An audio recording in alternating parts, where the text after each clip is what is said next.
بلا فصل کے ماننے والے ہیں، درود پڑھیے اور اپنے درمیان کے فاصلوں کو کم کر دیجیے، آگے آگے تشریف لے آئیے. درود پڑھیں محمد و آل محمد.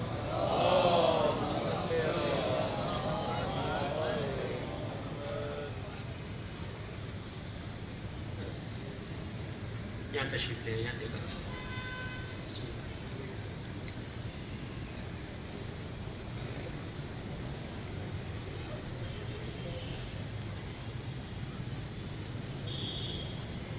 إلى أرواح المؤمنين والمؤمنات ثواب الفاتحة. بسم الله الرحمن الرحيم. الحمد لله رب العالمين الرحمن الرحيم مالك يوم الدين إياك نعبد وإياك نستعين اهدنا الصراط المستقيم صراط الذين أنعمت عليهم غير المغضوب عليهم ولا الضالين.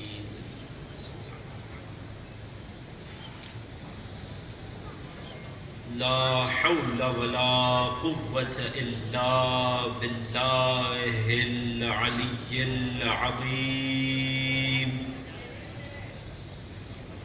أعوذ بالله السميع العليم من الشيطان اللعين الرجيم.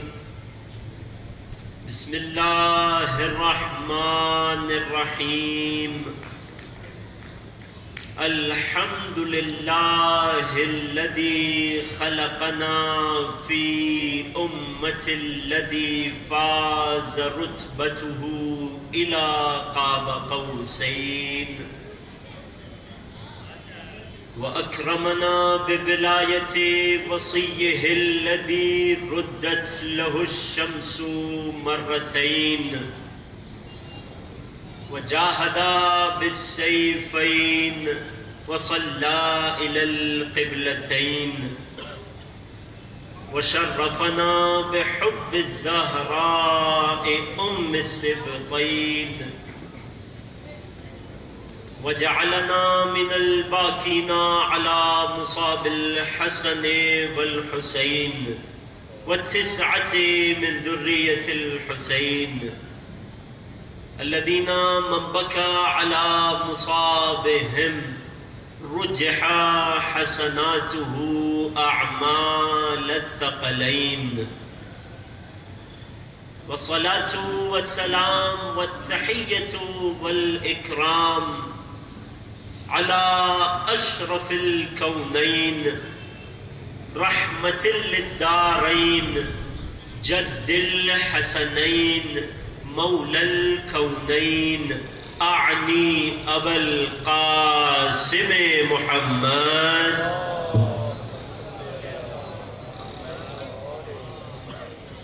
وعلى أهل بيته الأطيبين الأطهرين رحمة الله على محبيهم ولعنة الله على أعدائهم ومنكري فضائلهم وغاصبي حقوقهم أجمعين.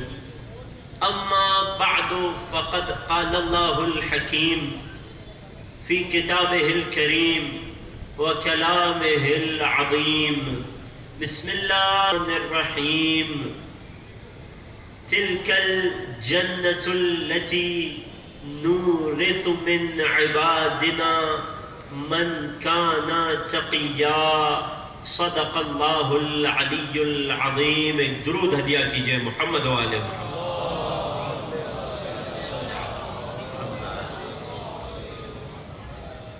عزیزان محترم، مؤمنین و مؤمنات، عزاداران سید الشہداء، السلام علیکم ورحمۃ اللہ. قبلہ کی اجازت سے ماہ محرم الحرام سن 1444 ہجری کا چاند نمودار ہو چکا. شہر شہر، قریہ قریہ، بستی بستی فرش عزا بچھائے جا چکے. عشق حسین دلوں میں سجائے دنیا کے ہر کنارے پر عزادار اپنے کام کاج کو چھوڑ کر اپنی روزمرہ کی مشغولیات میں سے وقت نکال کر فرش عزائے حسین سجانے کو جمع ہونے لگے. اور یقیناً یہ تمام عزاداران کہ جو اس وقت یہاں موجود ہیں، ہم سب کا عام دنوں کا روٹین، مشغولیات، مصروفیات کچھ اور ہوتی ہیں، لیکن آج سے ہر عزادار مومن و مومنہ، میری مائیں بہنیں خاص طور سے، یہ بات طے ہے، اس بات کا تہیہ ہے، سب گھر والے، سب خاندان والے، سب رشتہ دار ایک دوسرے کے بارے میں جانتے ہیں کہ اب محرم کا چاند نظر آ گیا، اب ان کی عزاداری میں مشغولیت بڑھ جائے گی، اب یہ گھر میں نہیں ملیں گے، اگر ملیں گے تو فرش عزا پر ملیں گے. میں بات کا آغاز کرنا چاہتا ہوں، انشاءاللہ کہ توجہات میرے ساتھ ہیں. یہ معاملہ کیا ہے؟ یہ ماجرا کیا ہے؟ ابھی محرم کا آغاز ہوا نہیں کہ انتظام شروع ہو گئے، ابھی محرم کا چاند نمودار نہیں ہوا کہ فرش عزا بچھائے جانے لگے، علم سجائے جانے لگے، مومنین اپنے بچوں کو مجلس میں شریک ہونے کے لیے آمادہ کرنے لگے، مائیں بہنیں اپنے گھر کے امور کو اس اعتبار سے ترتیب دینے لگی. یہ سب کیا ہے؟ سبیلے لگائے جانے کا انتظام ہونے لگا، مجلس میں آنے والے مومنین کی زیادہ سے زیادہ آسانی کا انتظام ہونے لگا. یہ کیا ماجرا ہے؟ یہ کیا معاملہ ہے؟ یہ کچھ نہیں ہے، فقط ایک وعدہ ہے کہ جو ایک باپ نے، ایک پدر نے اپنی دختر سے کیا تھا. میں چاہوں گا جیسے جیسے سفر آگے بڑھے، میرے ساتھ ساتھ اس سفر میں شامل ہو جائیے گا، میرے ساتھ ذکر کرنے والوں میں شامل ہو جائیے گا. سننے والوں کا بڑا رتبہ ہے، سننے والوں کا بڑا اجر ہے، مگر ذکر کرنے والوں کے کیا کہنے، ذکر میں شامل ہو جانے والوں کے کیا کہنے. کچھ نہیں ہے یہ سارا نظام، یہ سارا انتظام. 1400 برس گزر گئے. کوئی ثقافت آج شروع کیجئے، کوئی کلچر کے جس کا آغاز آج ہو، کوئی ٹرینڈ آج آغاز کیجئے. بہت اچھا رہا تو کئی سو سال گزارے گا، اس سے زیادہ نہیں. دنیا میں کتنی تہذیبیں آئیں، آ کر چلی گئی، کتنی ثقافتیں اٹھی اور اٹھ کر تباہ ہو گئی. آج ان ثقافتوں کے نشان ڈھونڈنے کے لیے آثار قدیمہ والوں کو بلانا پڑتا ہے. نہ جانے یہ کیسی ثقافت ہے، نہ جانے یہ کون سا کلچر ہے، نہ جانے یہ کیا ماجرا ہے. 1400 برس گزر گئے، یہ ثقافت آج بھی اپنی پوری آب و تاب کے ساتھ جاری ہے.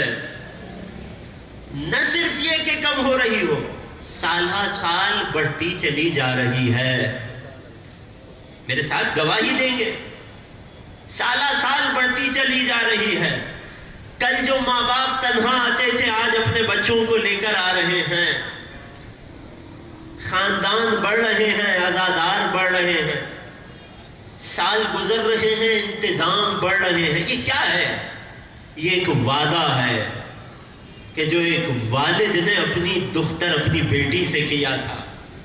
کیا ہوا تھا کہ جب کائنات کے رسول احمد مجتبی محمد مصطفیٰ صلی اللہ علیہ وآلہ وسلم، جب کائنات کے رسول اپنی بیٹی صدیقہ کونین کے گھر تشریف لائے تاکہ انہیں حسین کی ولادت پر مبارکباد پیش کر سکے. کیا ہوا؟ مبارکباد تو دی. رسول نے ایک بار اللہ کا شکر ادا کیا. اے خدا تیرا احسان ہے، تم نے پنجتن کو ایک گھر کے سائے تلے جمع کر دیا. اے خدا تیری نعمت پر شکریہ. ایک لہجے کو نگاہ آسمان کی جانب کی، پھر سر کو جھکا لیا، سجدے میں گئے. روایت کے جملے فخر ساجدن، سجدے میں گئے. وبدأ بالبکا، رسول کی آنکھوں سے اشک جاری ہونے لگے، دیر تک روتے رہے۔ علی و فاطمہ نے سوال کیا، ما یبکیک یا رسول اللہ، اے رسول خدا کیا رلائے دیتا ہے؟ ابتدائی مجلس ہے، تمہیداً پیش کر رہا ہوں تاکہ دل آمادہ ہو جائیں غم حسین کو قبول کرنے کو۔ یا رسول اللہ کیا رلائے دے رہا ہے؟ اللہ اکبر، ابکی لما یفعل بہ بعدی، اے فاطمہ میرے بعد حسین پر جو گزرے گی وہ بات رلائے دے رہی ہے۔ ماں کا دل تڑپ گیا، بابا کیا ہوا؟ اے فاطمہ میں بہت خوش تھا، میں خدا کا شکر ادا کر رہا تھا، جبرائیل امین سلام الہی لے کر نازل ہوئے اور پیغام الہی سنایا ہے، محمد خدا اسی نواسے کے ذریعے آپ کا امتحان لے گا۔ کیسا امتحان؟ اے محمد، آپ کی امت کا ایک گروہ جو اپنے آپ کو آپ کی امت سے جوڑتا ہوگا، جبکہ آپ اور اللہ ان سے بری ہیں، آپ کے نواسے کو تپتے صحرا میں، بیابان میں، پیاسا اور غریب الوطنی کے عالم میں شہید کر دیں گے۔ ابھی مصائب سے بہت دور ہوں، مگر یہ طریقہ کار ہے کہ ماہ محرم کی مجالس کا آغاز آنکھوں میں آنسوؤں کو سجا کر ہونا چاہیے۔ میرے ساتھ شامل ہوتے چلے جائیے۔ اے فاطمہ میری امت کا ایک گروہ اسے قتل کرے گا، پیاسا ذبح کرے گا۔ اے فاطمہ نہ میں ہوں گا، نہ آپ ہوں گی، نہ علی ہوں گے، نہ حسن ہوں گے۔ دکھیاری ماں نے تڑپ کر ایک سوال کیا تھا، فَمَنْ يُقِيمُ الْعَزَاءَ، اے بابا بس اتنا بتا دیجئے، نہ آپ ہوں گے، نہ علی ہوں گے، نہ میں ہوں گی، نہ حسن ہوں گے، تو اس پر کون روئے گا؟ اس کی عزا کا انتظام و انعقاد کون کرے گا؟ اللہ اکبر۔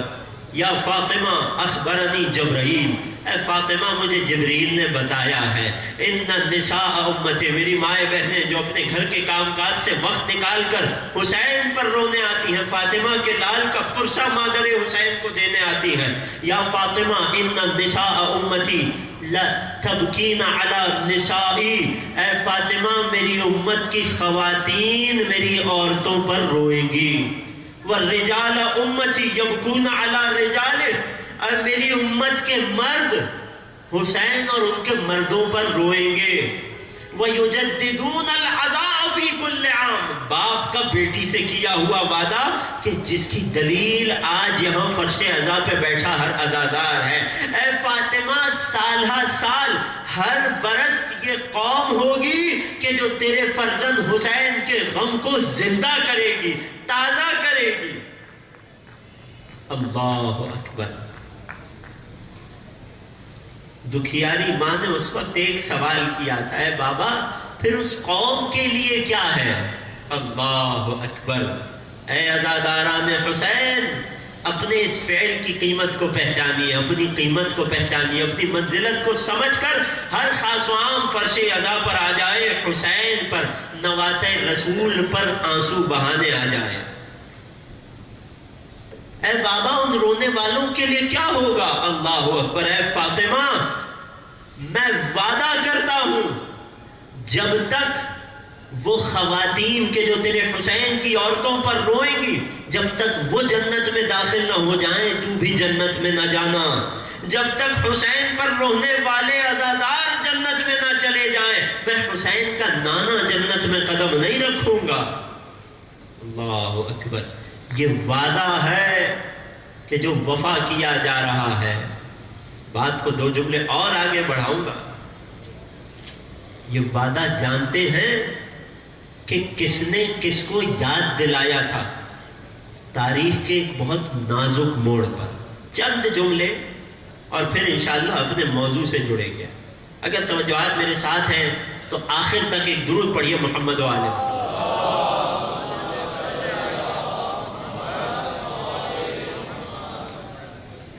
یہ وعدہ ایک بی بی نے ایک ہستی کو یاد دلایا تھا۔ رسول کا وعدہ شہزادی کونین سے، دلیل یہ فرش عزا، یہ انتظام، یہ عزادار۔ کیا ماجرا ہے؟ روایت کہتی ہے 11ویں محرم کو. مصائب سے بہت دور ہوں لیکن آغاز ایام اضا کچھ اس انداز سے ہونا چاہیے کہ آنکھوں میں آنسو کو سجا لے, اپنا نام عزاداروں میں شمار کر لے. نہیں معلوم کس کو اس ایام اضا کی کتنی مجلسیں نصیب ہوں. کیا ماجرا ہے؟ 11ویں محرم کو چوتھے امام اپنے خاص صحابی سے بیان کرتے ہیں, 11ویں محرم کو جب ہمیں اسیر بنا کر کوفہ لے جایا جا رہا تھا تو جان بوجھ کر ہمیں قتلگاہ سے, مقتل سے گزارا گیا کہ جہاں شہدائے کربلا کے لاشیں تھے. فرماتے ہیں میری نگاہ اپنے بابا کے بے غور و کفن لاشیں پر پڑی. میں جوان بیٹا اس دنیا میں ہوں, بابا کے لاشیں کو کفن نہ دے پاؤں. میری حالت اور کیفیت کیا تھی؟ چوتھے امام کے لفظ ہیں کادت نفسی ان تموت. میں اس منظر کو برداشت نہیں کر پا رہا تھا, قریب تھا کہ میری روح میرے جسم سے جدا ہو جائے. فَتَبَيَّنَتْ ذَلِكَ عَمَّتِي زینب. اللہ اکبر. محافظہ امامت آگے بڑھی. فرماتے میری پھوپھی نے میری اس کیفیت کو بھانپ لیا, میرے قریب تشریف لائی. اے بیٹا سجاد, یا بقیت اخیک, اے میرے بھائی حسین کی آخری نشانی سجاد, کیا ماجرا ہے؟ کیوں پریشان ہے؟ تیرے چہرے پر یہ زردی کس بات کی؟ کیوں پریشان ہے؟ کہا پھوپھی اماں, جوان بیٹے سے برداشت نہیں ہوتا کہ بوڑھے باپ کے بے غور و کفن لاشے کو مقتل میں چھوڑ جائے. اس موقع پر شہزادی زینب علیہ نے اپنے بھتیجے کی دل جوئی کے لیے ایک طویل حدیث بیان کی تھی کہ جس میں فرمایا تھا اے بیٹا سید سجاد غم نہ کرنا, ارے جسے تو آج بے غور و کفن لاشا دیکھ رہا ہے خدا ایک ایسی قوم کو مبعوث کرے گا سینسبون للطف علما, ارے وہ اسی میدان کربلا کو قیامت تک آنے والی نسلوں کے لیے علامت بنا دیں گے. یہاں اسی بے غور و کفن لاشے کا روضہ ہوگا, اور ایسا روضہ ہوگا کہ دنیا بھر سے لوگ تیرے بابا کی زیارت کو آئیں گے. ارے ظالم و جابر کوشش کریں گے کہ حسین کا نام مٹ جائے, فلا یزید الا علوا, لیکن حسین کا نام بڑھتا چلا جائے گا. ایک قوم ہوگی کہ جب تک ان کی سانس میں سانس ہوگی وہ حسین کو پکارتے رہیں گے, یا حسین کرتے چلے جائیں گے. وعدہ ہے رسول اللہ کا اپنی دختر سے, شہزادی زینب کا اپنے بھتیجے سے. ذرا کیفیت کو تو محسوس کیجیے. تیسری بار اس وعدے کی تکرار ہوئی. میں چاہتا ہوں کہ دلوں تک یہ بات اتر جائے کہ کیوں آج 1400 برس کے بعد بھی فرش اضا کا اتنا انتظام ہو رہا ہے, کیوں ضروری ہے کہ آج ہم وقت نکالیں, مجلس اضا میں شریک ہوں, اپنی نئی نسلوں کو شریک کریں. بہت مختصر کہہ کر آگے بڑھوں گا. ہاں عزاداران محترم, اس سے بھی زیادہ کٹھن مرحلہ تھا. دربار شام تھا, سامنے تخت پر لعین سوار تھا, تخت پر بیٹھا تھا. جب بہت کچھ کہہ گیا, بہت کچھ کر گیا, دختر علی کو جلا لایا. ایک مرتبہ خطبے میں کیا جملہ ارشاد فرمایا تھا, فقد قیدک وسع سعیک. میرے ساتھ توجہ ہے. اے یزید اپنی ساری چالیں چل لے, ساری کوششیں کر لے. فواللہ لا تمحو ذکرنا ولا تمیتو وحینا. اے یزید خدا کی قسم کھا کر علی کی بیٹی کہہ رہی ہے, نہ تو ہماری یاد مٹا سکے گا, نہ تو میرے نانا کی وحی کو نقصان پہنچا سکے گا. یہ شہزادیوں کا وعدہ ہے. یہ وہ وعدہ ہے کہ کسی بیوی نے اپنی چادر قربان کر کے اس وعدے کی لاج رکھی ہے. اجرکم علی اللہ. بس عزیزوں, دل عزائے حسین کے لیے آمادہ ہو گئے, دل ماہ محرم کے لیے آمادہ ہو گئے. بات کو ایک منزل اور آگے بڑھاؤں گا. مل کر ایک اور درود پڑھیے محمد و آل محمد.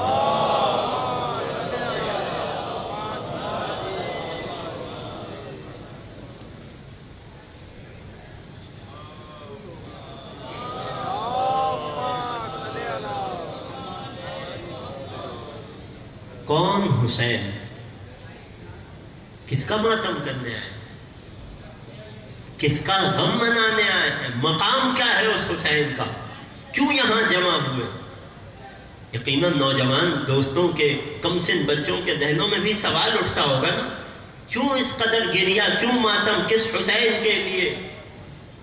ایک روایت عرض کروں گا، متفق علیہ روایت، ہمارے ہاں بھی برادران کے ہاں بھی، سنن ابن ماجہ۔ اس کے علاوہ امام بخاری نے اس روایت کو اپنی کتاب ادب مفرد میں لکھا۔ قبلہ تشریف فرمائے، تائید کریں گے امام بخاری کی مشہور ترین کتاب کون سی ہے؟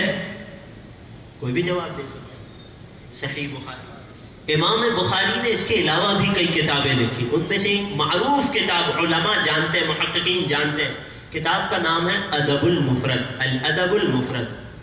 انہوں نے اس حدیث کو اپنی اس کتاب میں نقل کیا۔ سنن ابن ماجہ میں امام ابن ماجہ نے اسے نقل کیا۔ حدیث کیا ہے؟ رسول کا صحابی روایت کرتا ہے، صحابی کا نام کیا؟ یعلا بن مرہ، نقل کرتا ہے ہم مدینے میں کسی دعوت پر رسول کے ہمراہ جا رہے تھے۔ اللہ اکبر، ذرا منظر کو تصور کیجئے گا اور روایت کا لطف لیجئے گا۔ اب میں فضائل کی طرف آ چکا ہوں، توجہات میرے ساتھ ہیں۔ یعلا بن ابی مرہ کہتا ہے ہم رسول کے ہمراہ جا رہے تھے، مدینے میں رسول کو کسی نے دعوت پر بلایا تھا۔ جب رسول اپنے حجرے سے چلے ہیں، گلی میں ایک کمسن بچہ کھیل رہا تھا۔ کون ہے وہ کمسن بچہ؟ 4 سے 5 برس کی عمر۔ کون ہے؟ کہتے ہیں حسین ابن علی تھے، نواسہ رسول تھے۔ اللہ اکبر، ذرا منظر کو تصور کیجئے۔ اولاد والے بیٹھے ہیں نا، جب بچے کی، اولاد کی عمر 3 سے 4 برس ہوتی ہے تو پھر کس طرح سے اس کے لاڈ اٹھائے جاتے ہیں، اس کے ناز نخرے اٹھائے جاتے ہیں، اس کے چہرے پہ مسکراہٹ لائی جاتی ہے، اسے پیار کیا جاتا ہے۔ ذرا تصور کیجئے، کون کائنات کے رسول، وہ جو سدرۃ المنتہا سے آگے پہنچ گئے، وہ رسول نکلے ہیں مدینے کی گلی میں۔ ابن ماجہ کی روایت، امام بخاری نے اسے لکھا، پھر عرض کر رہا ہوں متفق علیہ روایت تمام مسلمانوں میں۔ کیوں حسین پر رویا جائے، کیوں حسین سے محبت کی جائے، کیوں حسین کی عزاداری برپا کی جائے؟ کہتے ہیں حسین کمسنی کے عالم میں مدینے کی گلیوں میں کھیل رہے ہیں، رسول کی نگاہ جب حسین پر پڑی، کیا ہوتا ہے عام طور پہ آپ نے جوانوں کو دیکھا، جب کوئی بہت چھوٹا بچہ ہو، 3-4 برس کا کمسن بچہ ہو اور کسی جوان کو دکھ جائے تو کیا کرتے ہیں؟ اس کے ساتھ مزاح کرتے ہیں، اس کے ساتھ کھیلتے ہیں، کیا کرتے ہیں؟ اس کے راستے کو روکنے کی کوشش کرتے ہیں۔ تصور کیجئے گا منظر، تصور کر کے سنیں گے، لطف محسوس کریں گے روایت کا۔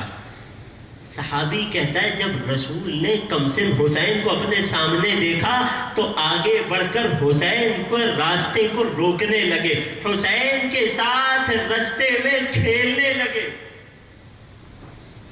اصحاب کہتے ہیں ہم حیران تھے، رسول، حسین کی کوشش تھی کہ کسی طرح راستہ بنا کر فرار ہو، رسول حسین کی راہ کو روک رہے تھے اور حسین کو ہنسا رہے تھے، خوش کر رہے تھے، کھلا رہے تھے۔ جب ہم ذہنوں میں سوال اٹھا یا رسول اللہ اتنے عمر رسیدہ ہیں، 50 برس سے زیادہ عمر ہے، یہ کمسن نواسا ہے، نبی خدا ہے، یہ کیا ماجرا ہے؟ مدینے کی گلی میں ایک کمسن بچے کے ساتھ کھیل رہے ہیں۔ جب ہمارے ذہنوں میں سوال اٹھے کیا ہوا؟ راوی کہتا ہے رسول نے حسین کو اپنی گودی میں لیا۔ اب تصور سے تعلق رکھتی ہے، جو جتنا تصور میں میرے ساتھ چلے گا روایت کا لطف لیتا چلا جائے گا۔ جب آپ کمسن بچے کو اٹھاتے ہیں، کیسے اٹھاتے ہیں؟ ایک ہاتھ گردن کے نیچے ہوتا ہے، ایک ہاتھ گھٹنوں کے نیچے ہوتا ہے۔ راوی کہتا ہے رسول نے حسین کو اس انداز میں اٹھایا، پیشانی پر بوسہ دیا، ھذا الحسین فاعرفوہ، یہ حسین ہے، اسے پہچانو۔ پھر رسول نے وہ جملہ کہا جو رہتی دنیا تک ہر رسول کے چاہنے والے کے دل پہ نقش رہے گا۔ ہم تمام اصحاب کی جانب نگاہ کر کے فرمایا حسین منی و انا من حسین، حسین مجھ سے ہے۔ اسے کمسن بچہ نہ سمجھنا، اسے معمولی بچہ نہ سمجھنا، حسین مجھ سے ہے، میں حسین سے ہوں۔ کی رسول رہتی دنیا تک ایک قانون دے کر چلے گئے، ارے اگر کسی کو پہچاننا ہو میں اللہ کا کتنا محبوب ہوں، میں اللہ کا کتنا پسندیدہ بندہ ہوں، ارے میری نمازیں قبول ہیں کہ نہیں ہیں، میرے حج قبول ہیں کہ نہیں ہیں، میری عبادتیں قبول ہیں کہ نہیں ہیں، میں اللہ کا فرما بردار بندہ ہوں کہ نہیں ہوں، کیا کرے رسول ایک قانون دے کر چلے گئے، تمام اعمال اور عبادتیں ایک طرف، فرماتے ہیں احب اللہ من احب حسینا، خدا ہر اس انسان سے محبت کرتا ہے جو میرے حسین سے محبت رکھتا ہے۔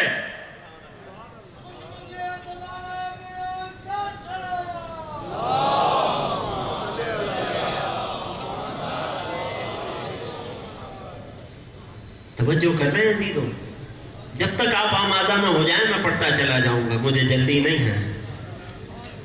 آقا حسین کی عظمت پر اس سے بہتر صلوات پڑھیے۔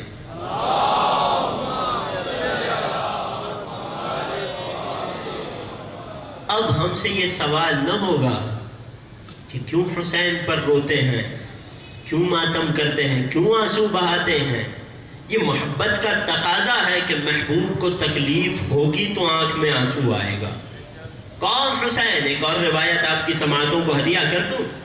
ایام عزا کا آغاز ہے، دل آمادہ ہو جائیں، دل کھچتے چلے آئیں حسین کی طرف۔ راوی ہے ابی ابن کعب، بڑا نام، مشہور ہستی، مدینے میں رسول کے حجرے میں تشریف فرما ہے، رسول کے سامنے ان کی خدمت میں حاضر ہیں، رسول سے کسی اہم معاملے پر گفتگو کر رہے ہیں۔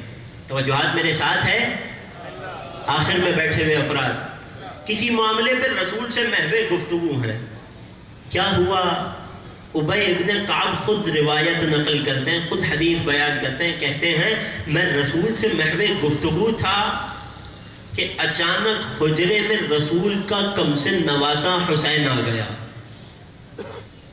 پھر تصور کی بات ہے، فقط روایت کے الفاظ کافی نہیں ہیں مرتبے کو سمجھانے کے لیے۔ ذرا تصور تو کیجئے، سوچئے تو صحیح، دو بڑے، دو عمر رسیدہ لوگ کسی اہم معاملے پر بات کر رہے ہیں۔ اپنے گھر میں تجربہ کر کے دیکھیے گا، تب اس روایت کا لطف محسوس کریں گے۔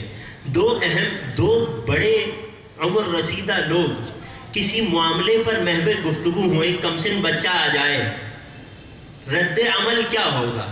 کیا ری ایکشن ہوگا؟ کوئی بھی بول سکتا ہے۔ رد عمل کیا ہوگا؟ عام طور پر اس بچے کی طرف توجہ بھی نہیں کی جائے گی، نگاہ بھی نہیں کی جائے گی، بچہ آیا ہے خود ہی چلا جائے گا۔ بزرگ اپنے اہم امر پر محو گفتگو رہیں گے، میرے ساتھ متفق ہیں تو بولیے گا۔ بچے کی آمد پر توجہ نہیں دی جائے گی، لیکن یہ عام بچوں کا معاملہ ہے۔ یہ جو آیا ہے یہ کمسن بچہ، یہ معمولی بچہ نہیں ہے، یہ حسین ابن علی و فاطمہ ہے۔ ابی ابن کعب کہتے ہیں میں رسول سے محو گفتگو ہوں، اہم بات چل رہی ہے، حسین حجرے میں داخل ہوئے، رسول نے مجھ سے اپنی توجہ کو ہٹا کر حسین کی جانب کر لیا، گویا پیغام دے رہے ہیں اے ابی جان لو تم جتنے بھی اہم ہو، ہماری باتیں جتنی بھی اہم ہو، تمہارے معاملات جتنے بھی اہم ہو، حسین سے زیادہ رسول کے لیے کچھ اہم نہیں ہے۔ رسول نے اپنی توجہ ابی سے ہٹا لی، حسین کی جانب کر لی، بڑے سے توجہ ہٹا کر کمسن بچے کی طرف کر لی۔ عام انسان یہ کام کرے تو کیا کہا جائے گا؟ جناب یہ گفتگو میں سیریس نہیں ہے، یہ بات کرنا نہیں چاہ رہے، مگر وہ رسول ہیں، ما ینطق عن الہوی ان هو الا وحی یوحی کا مصداق ہے، وہ اپنا کوئی کام، اپنی کوئی بات مرضی خدا کے بغیر نہیں کرتے۔ اس رسول نے اپنی توجہ ابی ابن کعب سے ہٹا کر حسین کی جانب کر لی۔ ذرا تصور تو کیجئے، ابھی مجلس سے خطاب ہو رہا ہے، میں آپ کے ساتھ محو گفتگو ہوں، اگرچہ آپ خاموش ہیں مگر انشاءاللہ کہ توجہ سے سن رہے ہیں۔ اگر ایک کمسن بچہ آ جائے اور میں ساری گفتگو چھوڑ کر بچے کی طرف رخ کر لوں تو آپ کے ذہن میں کیا خیال آئے گا؟ کیا سوچ اٹھے گی؟ نہیں معلوم قبلہ کو کیا ہو گیا، اتنی اہم بات چل رہی تھی، بچہ آیا توجہ ہٹ گئی. نہیں، رسول محو گفتگو ہیں، کم سن بچہ آ رہا ہے، صحابی تشریف فرما ہے. توجہ کیجئے گا، صحابی تشریف فرما ہے. نواسا آیا، رسول نے چہرے کا رخ موڑ لیا، بتا دیا کہ آل کا مرتبہ کچھ اور ہے.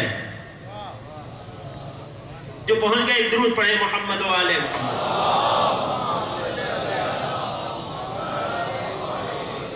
اور فقط رخ تبدیل نہیں کیا، اپنی گفتگو کا محور حسین کو بنا لیا.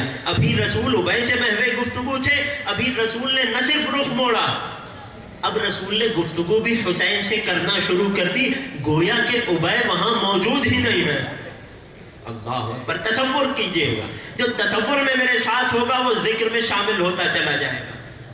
اور ایک جملہ فرمایا، حسین کی قدر و منزلت جاننی ہو نا، اس جملے سے سمجھیے گا. مرحبا بک یا ابا عبداللہ. حسین کو خوش آمدید کہا، اے ابو عبداللہ خوش آمدید آؤ. پھر ایک جملہ کہا، یا زین السماوات والارضین مرحبا. اے آسمانوں اور زمین کی زینت حسین خوش آمدید. نہیں معلوم توجہ ہے یا نہیں ہے؟ اے آسمانوں اور زمین حسین سے جدا سمجھے. یا رسول اللہ کیف یکون زین السماوات غیرک. یا رسول اللہ آپ کے علاوہ کوئی اور آسمانوں کی زینت کیسے ہو سکتا ہے؟ زینت سمجھتے ہیں کہ جس سے کسی شے کو سجا دیا جائے، جس سے کسی شے کی خوبصورتی میں اضافہ ہو جائے. توجہ کر رہے ہیں؟ یا زین السماوات، یا رسول اللہ آپ کے ہوتے ہوئے کوئی اور آسمانوں کی زینت کیسے ہو سکتا ہے؟ توجہ کیجئے گا، ابی نے سوال کیا تھا، چہرہ رسالت پر جلال کے آثار نمودار ہو گئے، یا جملہ تبدیل کر دوں، رحمت للعالمین کو جلال آ گیا. توجہ کیجئے گا، رسالت مآب کے چہرے پر جلال آیا. والذی بعثنی بالحق النبیہ.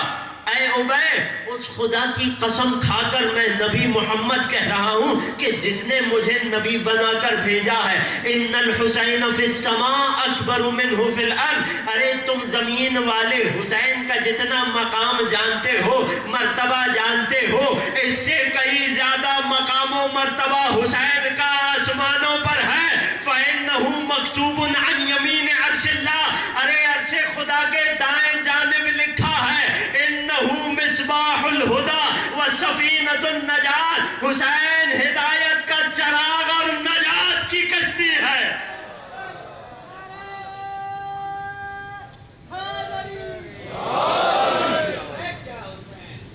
ایسے نہیں، مل کر باواز بلند لگائیے، تمام عزاداران جواب دیں گے. بسم اللہ.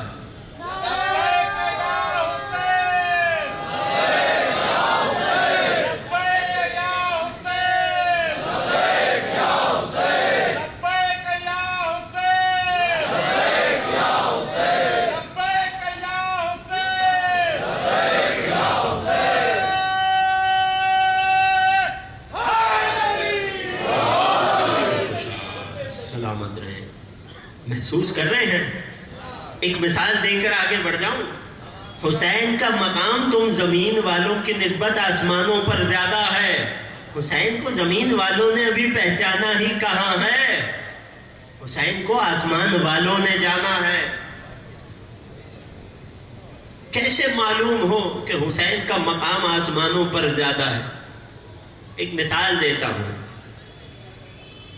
حیدرآباد، قربان ہو جاؤں اس نام کے، توجہ ہے؟ حیدرآباد میں کوئی مشکل آ جائے، بہت عام سی مثال دیتا ہوں، بہت درپیش بھی آتی ہے. کوئی سڑک ٹوٹ جائے، کہاں جائیں گے شکایت لے کر؟ قانونی طور پر کہاں جانا چاہیے؟ حیدرآباد کی انتظامیہ کے پاس جائیں گے. بھائی کوئی متفق ہے تو بھی بتائیے، کوئی اختلاف کرتا ہے تو بھی بتائیے، جواب دیجئے. کہاں جائیں گے؟ حیدرآباد کی انتظامیہ کے پاس آئیں گے؟ کوئی شخص، کوئی سرپھرا، کوئی منچلا کراچی جا کر حیدرآباد کی سڑک کی شکایت کرے، میں آج ہی پہنچاؤں، یقین اور وثوق سے بتا رہا ہوں، پہلا جواب یہ ہوگا کہ جناب یہاں ہماری اپنی سڑکیں پڑی ہیں۔ قانونی جواب کیا ہوگا؟ قانونی جواب یہ ہوگا کہ جناب وہ علاقہ ہماری جورسڈکشن سے باہر ہے۔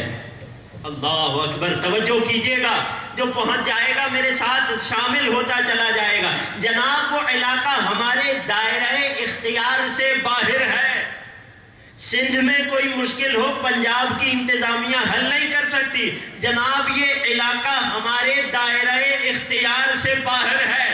پاکستان میں مشکل ہو عراق کی حکومت حل نہیں کر سکتی، وہ علاقہ ہمارے دائرہ اختیار سے باہر ہے۔ توجہ کیجئے گا، ہر شخص کی حکومت وہاں تک چلتی ہے، ہر شخص کا کہا وہاں تک چلتا ہے جہاں تک اس کی حکومت ہو، جہاں تک اس کا دائرہ اختیار ہو۔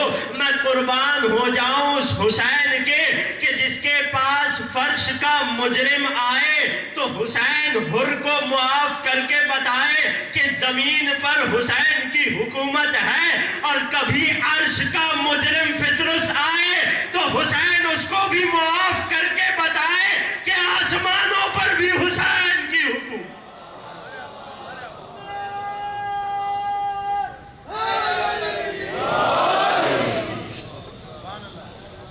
توجہ کر رہے ہیں؟ زمین کے مجرم کو معاف کر کے بتایا یہاں ہمارا اقتدار چلتا ہے، آسمان کے مجرم کو معاف کر کے بتایا وہاں بھی ہماری حکومت چلتی ہے۔ ایک درود پڑھیے آقا حسین کی عظمت کا۔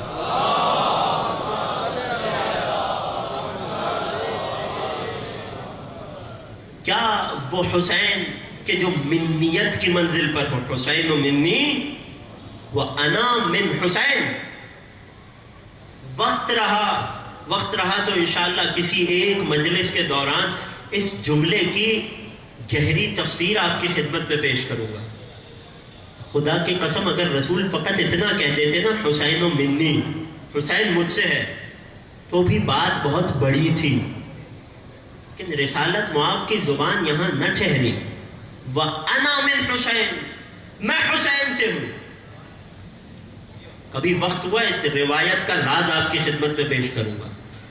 اس حسین کا حق ہے کہ اس کی یاد منائی جائے۔ ہم شہید پر ماتم کیوں کرتے ہیں؟ شہادت تو سعادت ہے۔ قرآن میں اللہ فرماتا ہے وَلَا تَحْسَبَنَّ الَّذِينَ قُتِلُوا فِي سَبِيلِ اللَّهِ أَمْوَاتًا، جو لوگ راہ خدا میں قتل ہوئے، خبردار انہیں شہید کہنا تو دور، گمان بھی نہ کرنا، انہیں مردہ گمان بھی نہ کرنا، میت نہ کہنا، بل احیاء، شہید تو زندہ ہے، زندہ کا ماتم کیوں؟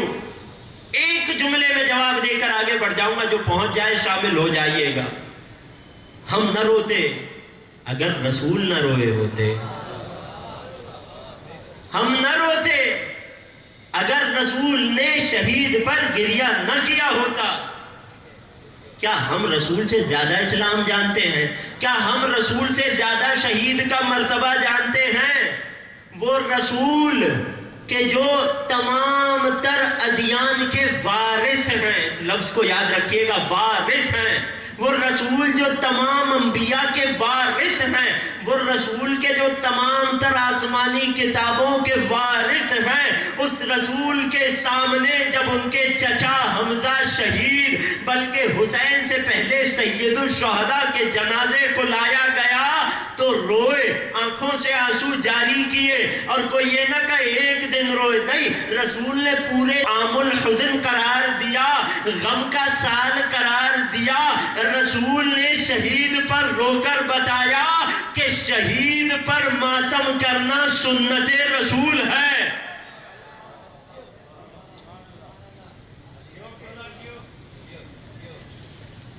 وہ حمزہ کے جس پر رسول روئے وہ سید الشہداء تھے اپنے زمانے کے۔ ہمیں ائمہ نے بتایا کہ حسین کی شہادت کے بعد حمزہ کا رتبہ اپنی جگہ، مگر حسین شہادت کے اس مرتبے پر فائز ہوئے کہ اب حسین سید الشہداء ٹھہرے۔ توجہ میرے ساتھ ہے، محسوس کر رہے ہیں؟ بس عزیزوں، دل عزائے حسین کے لیے آمادہ ہیں۔ آج مختصر سے وقت میں فقط اپنے موضوع کا تعارف آپ کی خدمت میں پیش کروں گا، تاکہ کل انشاءاللہ کہ جب فرش عزا پہ تشریف لائیں تو ذہنوں میں محفوظ ہو کہ کیا سننے کو ملے گا، کیا عرائض منبر سے پیش کیے جائیں گے، دین کے کس اہم نقطے کی طرف بات کی جائے گی۔ حقیر کا موضوع ان 10 دنوں میں رہے گا میراث انبیاء۔ توجہ ہے، میراث انبیاء، انبیاء کی میراث کیا مطلب ہے؟ بات کو تھوڑا سا آگے بڑھاؤں گا، مل کر ایک درود پڑھیے۔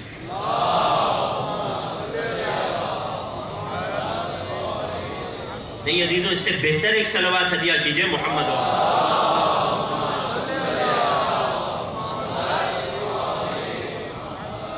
موضوع ہے میراث انبیاء، انبیاء کی میراث۔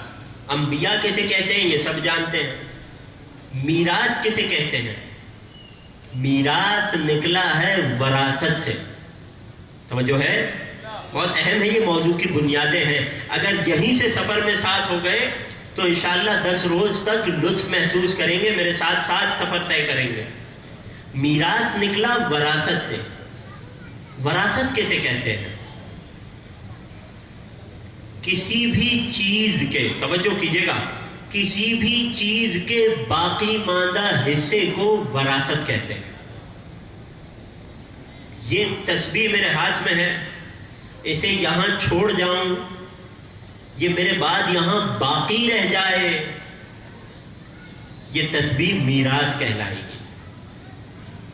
ہر شے کے باقی رہ جانے والے حصے کو میراث کہتے ہیں۔ قرآن میں اللہ کیا فرماتا ہے؟ وَلِلَّهِ مِيرَاثُ السَّمَاوَاتِ وَالْأَرْضِ، آسمانوں اور زمین کی تمام میراث اللہ کے لیے ہے۔ کیوں؟ کیونکہ جب کچھ نہ تھا تو وہ تھا، جب کچھ نہ ہوگا تب بھی وہ ذات ہستی، وہ ذات گرامی، وہ وحدہ لا شریک، وہ جلا و علا ہوگا۔ لہذا تمام زمینوں آسمانوں کا بقیہ اور باقی ماندہ سب اس خدا کے لیے۔ میراث کا معنی سمجھ آ گیا؟ یہ ہے میراث۔ میراث انبیاء یعنی انبیاء کی چھوڑی ہوئی میراث۔ اس موضوع کے تحت کن کن امور پر ہماری گفتگو ہوگی؟ سب سے پہلا اور بنیادی سوال تو یہ اٹھے گا کہ آیا انبیاء میراث چھوڑتے ہیں یا نہیں چھوڑتے؟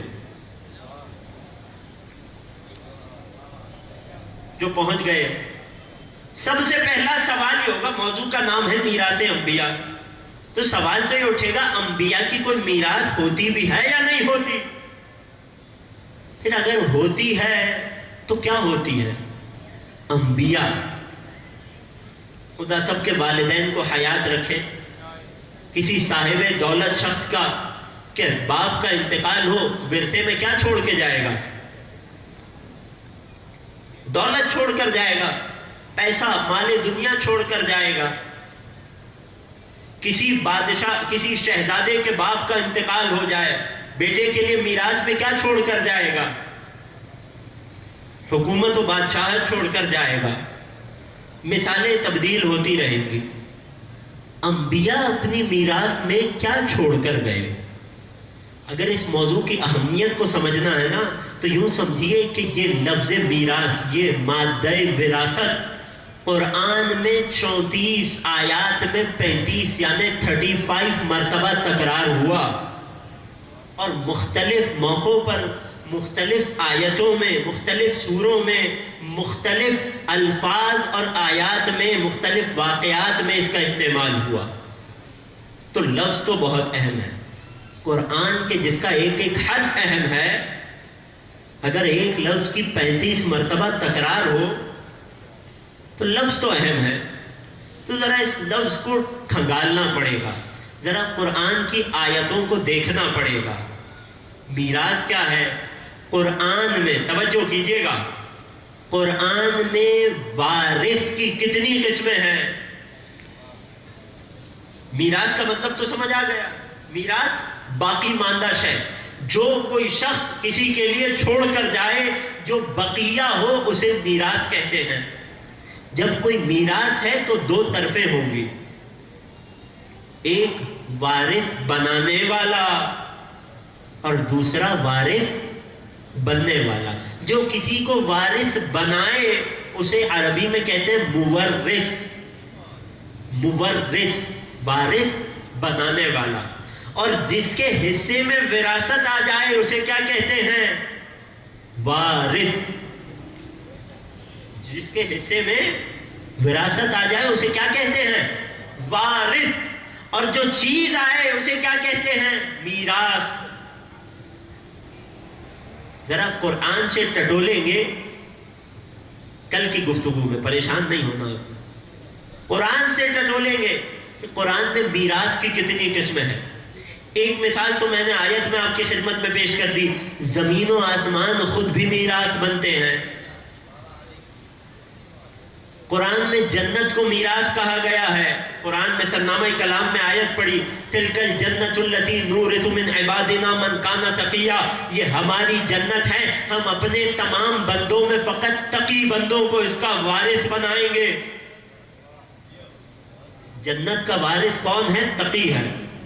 تقی کون ہے اسے آئندہ گفتگو میں تلاش کریں گے. جنت میراث بنتی ہے، زمین و آسمان میراث بنتے ہیں. ثم اورثنا الکتاب. ہم نے کچھ لوگوں کو، کون ہے وہ بعد میں گفتگو آئے گی، ابھی میراث کی قسمیں گنوا رہا ہوں. ہم نے کچھ لوگوں کو کتاب کا وارث بنا دیا. کتاب بھی میراث میں آتی ہے، توجہ کر رہے ہیں. وَلِلذَّكَرِ مِثْلُ حَظِّ الْأُنثَيَيْنِ. جب مالی میراث کی بات کرتا ہے قرآن تو کہتا ہے کہ بیٹے کے لیے بیٹی کی دگنی میراث ہے. تو مال بھی میراث میں آتا ہے. اچھا، یہاں ایک شبہ پیش کیا جاتا ہے کہ اسلام میں اگر سب برابر ہیں تو بیٹے کو دگنی میراث کیوں ملتی ہے؟ اس شبہ اور سوال کا جواب بھی انشاءاللہ انہی مجالس میں پیش کروں گا. میراث کی بہت ساری قسمیں ہیں جو قرآن میں آئی. توجہ میرے ساتھ ہے، ابھی فقط موضوع کا تعارف پیش کر رہا ہوں. یہ تو ہو گئی میراث. وہ جسے میراث ملے گی اسے کیا کہتے ہیں؟ وارث. قرآن میں وارث کی بھی کئی قسمیں ہیں. پہلی قسم آیت میں بیان ہو گئی، وَلِلَّهِ مِيرَاثُ السَّمَاوَاتِ وَالْأَرْضِ. پہلا وارث جو قرآن میں آیا کون ہے؟ اللہ ہے. اللہ وارث ہے، کوئی شک نہیں ہے. میرا وارث کی ایک اور قسم، اللہ نے نبی سلیمان کو نبی داؤد کا وارث قرار دیا. تو نبی کون ہے؟ وارث ہے. وارث کی دوسری قسم، نبی کون ہے؟ قرآن کی آیت کی روح سے وارث ہے. اب کوئی یہ نہ کہے کہ وارث فقط اللہ ہے. نبی وارث ہے، اور بہت سے لوگ قرآن نے انہیں وارث بنایا. میرے مومن بھائیوں میں سے کچھ نعرہ لگا رہے ہیں علی وارث. ہمارا نعرہ ہے، ہر عزادار کے دل پر نقش ہے، لکھا ہوا ہے علی وارث. اس علی وارث پر ایک جملہ ہدیہ کر کے آگے بڑھ جاؤں گا. اس علی وارث پر قرآن سے کل آپ کی خدمت میں دلیل پیش کروں گا. اگر توجہات میرے ساتھ ہیں تو ایک درود پڑھیے محمد و آل محمد.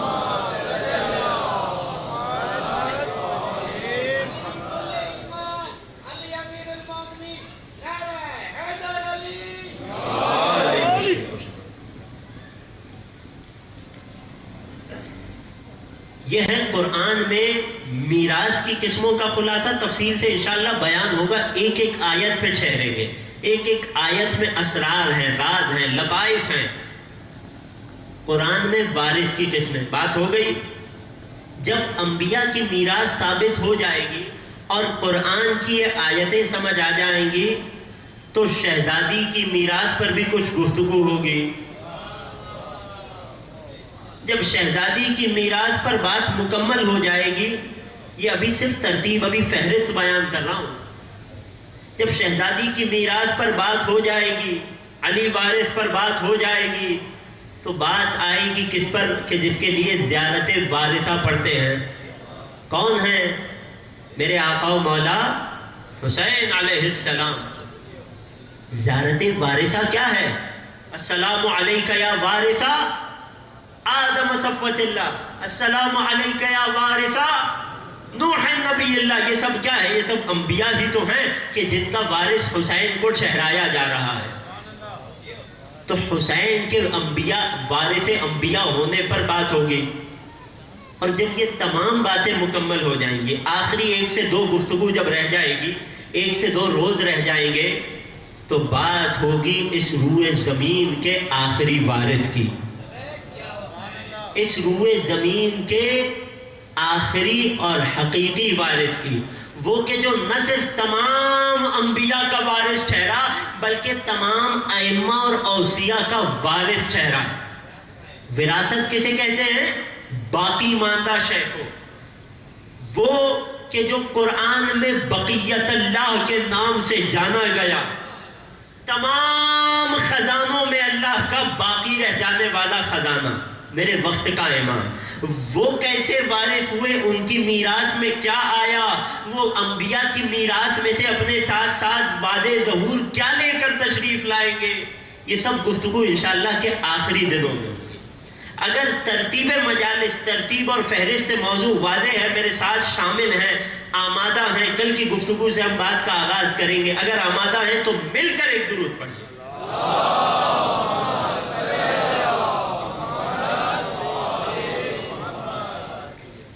بس عزیزوں، میں نے ایک مثال دی تھی کہ ایک باپ جب گھر کو چھوڑ کر چلا جائے، اس کا وصال ہو جائے، وفات ہو جائے، تو گھر کا وارث کون بنتا ہے؟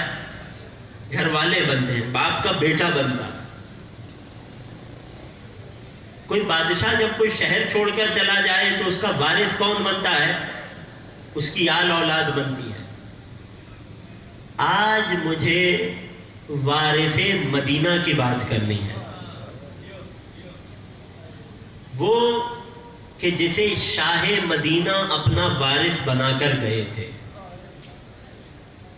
کون ہے یہ کہ جس نے آنکھ کھولی تو مدینے کو دیکھا اور مدینے میں اپنے نانا کی حکومت کو دیکھا؟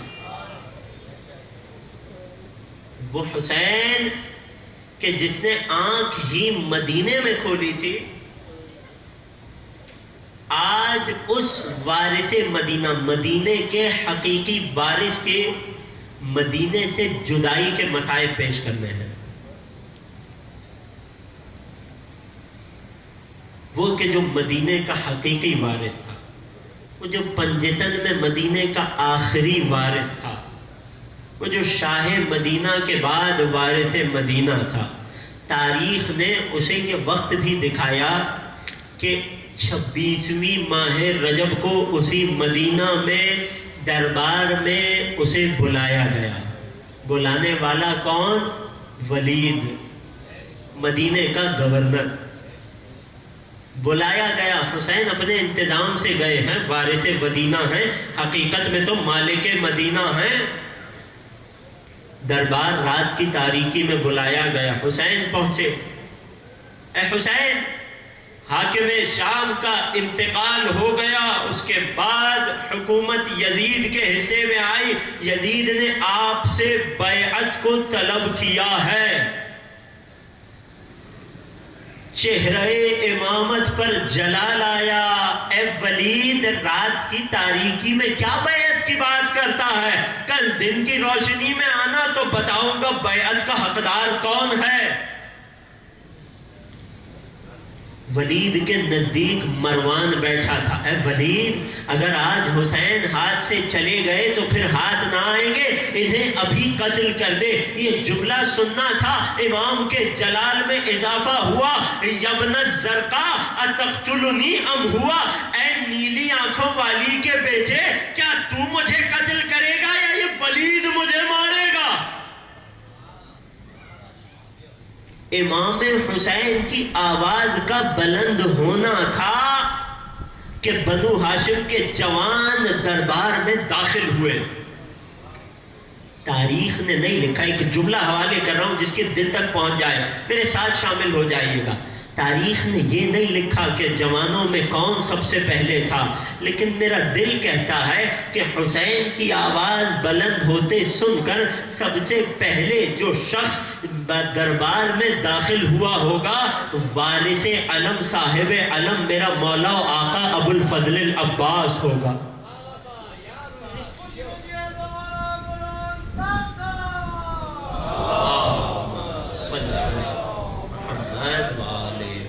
دربار میں داخل ہوئے حسین، جوانان بنی ہاشم کے نرغے میں اپنے گھر آئے.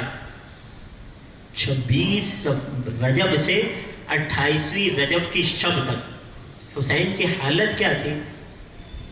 جو لوگ، جو مؤمنین عزادار زیارات پر جا چکے ہیں کربلا، خدا سب کو بار بار نصیب کرے. جو جا چکے ہیں وہ اس کیفیت میں میرے ساتھ شامل ہوں گے. ہم کربلا اپنے آقا کی زیارت کو جاتے ہیں، کتنے دن ٹھہرتے ہیں؟ 4 دن، 5 دن، 6 دن. کربلا ہمارا شہر نہیں ہے، ہمارا وطن نہیں ہے. 4-5 دن ٹھہرتے ہیں، پھر لوٹنا ہوتا ہے. لیکن جب لوٹنے کے لیے آخری زیارت کرتے ہیں تو دل کی کیفیت کیا ہوتی ہے؟ بار بار مڑ مڑ کے قبر کو دیکھتے جاتے ہیں، بار بار مڑ مڑ کے گنبد کو دیکھتے جاتے ہیں. مدینہ کربلا ہمارا شہر نہیں ہے. ذرا سوچئے اس حسین کے دل کا کیا حال ہوگا کہ مدینہ جس کا اپنا شہر ہے، کہ جس کی ولادت بھی مدینے کی ہے، کہ مدینہ جس کے نانا کی ملکیت ہے، کہ مدینے میں جس کے نانا کی قبر ہے. ارے نانا کی قبر پہ آتے تھے، سلام کرتے تھے اور لوٹ جاتے تھے، پھر قبر پر آتے تھے، آخری سلام کرتے تھے، لوٹ جاتے تھے، مگر پھر مدینہ نانا کی قبر پہ آتے تھے. حسین کے لیے نانا کی قبر کو چھوڑنا بڑا مشکل کام تھا. اجرکم علی اللہ. آوازوں کو بلند کرتے چلے جائیے گا. جیسے جیسے محرم کی راتیں آگے بڑھیں گی آپ کے گریے میں اضافہ ہوتا چلا جائے گا. اور کیوں نہ ہو، کیوں نہ روئیں ہم کہ جب فرش عزا بچتا ہے نا تو ایک بیوی ہے کہ جو ہاتھوں میں رومال لے کر آتی. کون ہے کہ جو میرے حسین کی غم میں آنسو بہا رہا ہے؟ یا فاطمہ کل عین باکیۃ یوم القیامہ الا عین بکت علی الحسین فإنها ضاحکۃ مستبشرۃ بنعیم الجنہ. اے فاطمہ روز قیامت ہر آنکھ روئے گی سوا کہ جو دنیا میں غم حسین میں روتی ہوگی، یہ آنکھ آخرت میں خوش ہوگی. اجرکم علی اللہ. حسین کے لیے نانا کے مدینے کو چھوڑنا بڑا مشکل تھا. کیا ماجرا؟ علماء نے لکھا حسین جب نانا کی قبر پر گئے ہیں تو اتنا روئے، الوداعی سلام پر اتنا گریہ کیا کہ غش آ گیا. غش آیا، عالم خواب میں نانا کی زیارت ہوئی. سب سے پہلا جملہ جو حسین نے عالم خواب میں نانا کو دیکھ کر کہا جانتے ہو وہ کیا ہے؟ نانا خذنی الیک. نانا مجھے اپنے پاس قبر میں سلا لیجئے، اب مدینہ حسین کے رہنے کے قابل نہ رہا. اجرکم علی اللہ، اجرکم علی الزہرا. خدا ان آوازوں پر رحم فرمائے. خدا کوئی غم نہ دے سوائے غم حسین کے. نانا خذنی الیک، نانا مجھے اپنے سینے سے لگا لیجئے. رسالت مآب نے جواب دیا، یا حسین ان اللہ قد شاء ان یراک قتیلا. اے حسین اللہ کی رضا اور مرضی یہ ہے کہ تجھے کربلا میں مقتول دیکھے. سوال کیا نانا تو ماؤں بہنوں کو سفر پر کیوں لے جاؤں؟ جواب ملا ان اللہ قد شاء ان یراہن سبایا. اے حسین اللہ کی چاہت یہ ہے منشا یہ ہے کہ رسالت کے حرم کو تیری بہن بیٹیوں کو بے مکنا چادر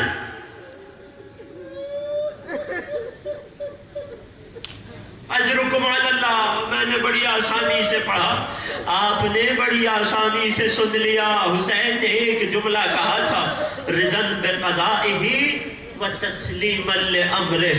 ایک مرتبہ غشی سے افاقہ ہوا, نانا کی قبر سے نکلے ہیں, ودا کیا ہے. علماء نے لکھا, علامہ رشید ترابی علی اللہ مقامہ نے اس جملے کو پڑھا. وہ حسین توجہ کیجئے گا اور محسوس کر کے سر کو پیٹ کر ماتم کیجئے گا. ہر مصیبت کو چھپانا عبادت ہے, غم حسین کا اظہار کرنا عبادت ہے. امام کا فرمان ہے, ہر مصیبت میں آنسوؤں کو روکنا عبادت ہے, غم حسین میں چیخ کر رونا عبادت ہے. علامہ رشید ترابی بیان کرتے ہیں, جب حسین نانا کی قبر پہ گئے تھے نا, تو اپنے شانوں کو کشادہ کر کے بڑے وقار اور تمکنت کے ساتھ گئے تھے. مگر یہی حسین جب ماں فاطمہ زہرا کی قبر کی زیارت کو آئے تو گھٹنیاں چل کر اس طرح سے آئے جیسے کوئی کمسن بچہ اپنی ماں کی گودی میں لپٹ.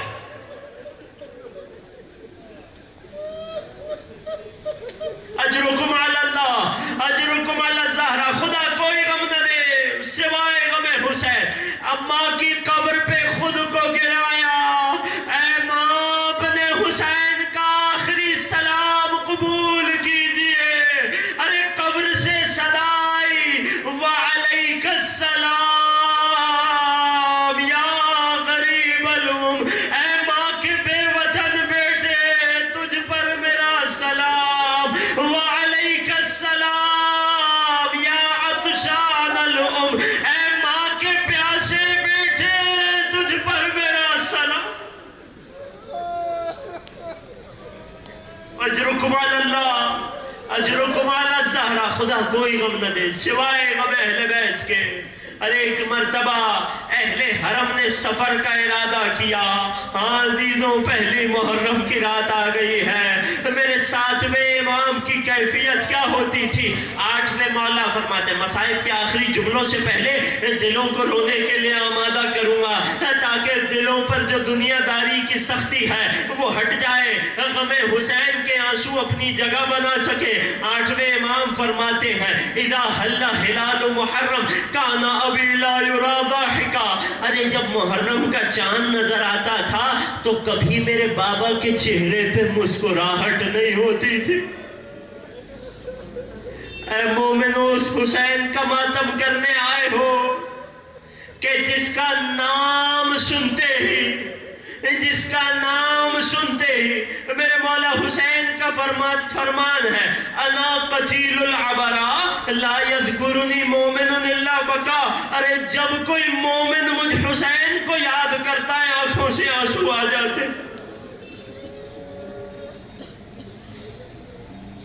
جب حسین نے مدینے سے رخصت کا ارادہ کیا, اونٹ سجائے گئے, اماریاں لگائی گئیں, محملیں سجائی گئیں, ہودجیں آویزہ کی گئیں.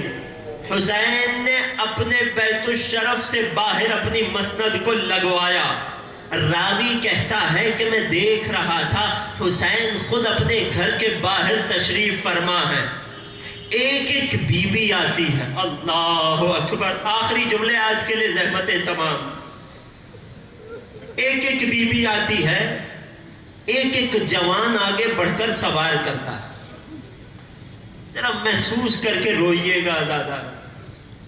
راوی کہتا ہے میں نے دیکھا کہ کوئی شہزادی آئی, قاسم اپنی جگہ سے آگے بڑھے اور انہیں سوار کر لیا. یہ کون تھی؟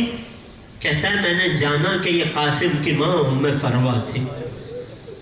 کہتا ہے کوئی مستورہ آگے بڑھی, علی اکبر اپنی جگہ سے اٹھے اور اسے سوار کر لیا. کہتا ہے میں سمجھ گیا کہ یہ ام لیلا مادر علی اکبر ہے. کہتا ہے کوئی شہزادی آگے بڑھی, میں نے دیکھا ایک جوان نے اسے سوار کیا.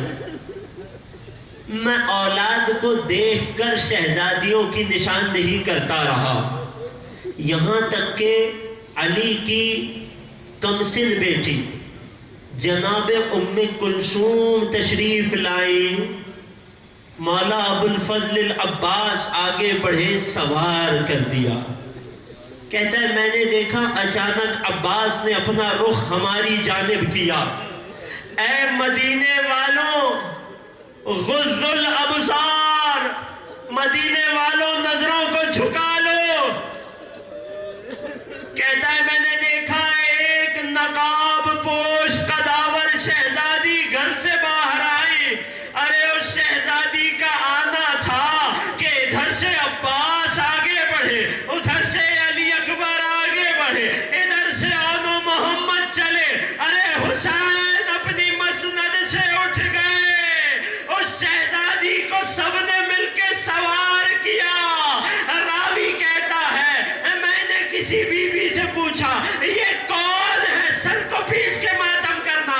ارے جواب ملا، ارے یہ علی کی بڑی دختر زینب علیا ہے کہ مدینے میں اس طرح سوار۔